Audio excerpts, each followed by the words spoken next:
নমস্কার সবাইকে, আমি কুনাল। নাও আপনি নিশ্চয়ই জানেন পাকিস্তানে চীন তৈরি করছে সিপেক, চায়না পাকিস্তান ইকোনমিক করিডোর, যেটা প্রথমে চীন থেকে পাকিস্তান অকুপাইড কাশ্মীর হয়ে পাঞ্জাব প্রভিন্স পার করে বালুচিস্তান হয়ে গোয়াদার পোর্টে গিয়ে শেষ হচ্ছে। যার পেছনে কারণটা হলো চীনকে নর্মালি ট্রেড করতে গেলে সাউথ চায়না সি হয়ে মালাক্কা স্ট্রেট পার করে দেন ইন্ডিয়ান ওশান হয়ে ঘুরে যেতে হয় আরবিয়ান সিতে।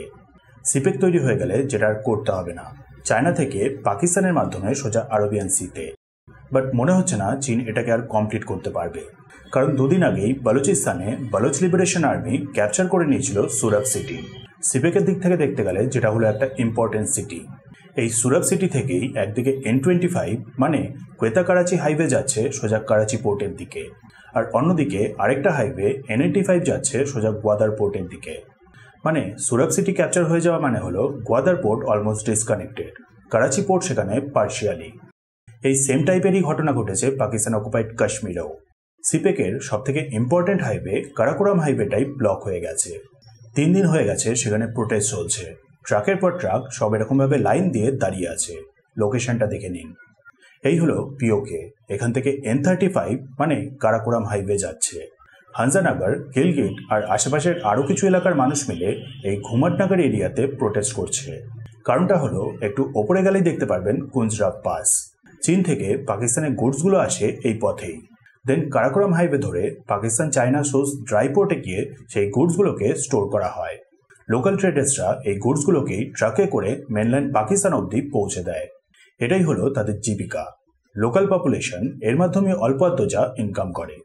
পাকিস্তানের সরকার লোকাল মানুষদের এই ট্রেডের ওপরই অনেকটা রেস্ট্রিকশন লাগিয়ে দিয়েছে, যার অ্যাকচুয়াল কারণটা হলো যেমনটা আপনারা সবাই জানেন, পাকিস্তানের আর্মি অ্যাকচুয়ালি সবকিছুকে কন্ট্রোল করে। পিওকেতে এই সামান্য ট্রেডের ওপরেও শুরু হয়ে গেছে। আর্মি চাইছে এইখান থেকেও মুনাফা নিতে, যে কারণে লোকাল মানুষরা রাস্তায় নেমে এই মেন হাইওয়েটাকেই ব্লক করে দিয়েছে। সরকার তাদের দাবিগুলোকে না মানলে রাস্তাটাকে তারা ছাড়বে না। তাছাড়া কিছুদিন আগেও আবার পিওকেতে আরও একটা ম্যাসিভ প্রোটেস্ট হয়েছিল শিগার ডিস্ট্রিক্টে। পাকিস্তানের সরকার একটা বিল এনেছিল ল্যান্ডার মিনারেল গ্র্যাবের, সেই বিলটার এগেনস্টেই প্রোটেস্টটা হয়েছিল। প্রোটেস্টের সময় সবাই স্লোগান দিচ্ছিল কবজে পর কবজা না মঞ্জুর, অর্থাৎ একই পিওকে হলো কবজা করা, তার উপর আরও চেষ্টা চলছে লোকাল মানুষদেরও জমিগুলোকে কবজা করে নেওয়ার। সো বুঝতেই পারছেন, একদিকে পিওকে তথা কারাকোরাম হাইওয়ে ব্লকের কারণে চীন থেকে এন্ট্রি পয়েন্ট বন্ধ, আর অন্যদিকে বালুচিস্তানের কারণে গোয়াদার সাথে করাচি পোর্টও পার্শিয়ালি ডিসকানেক্টেড।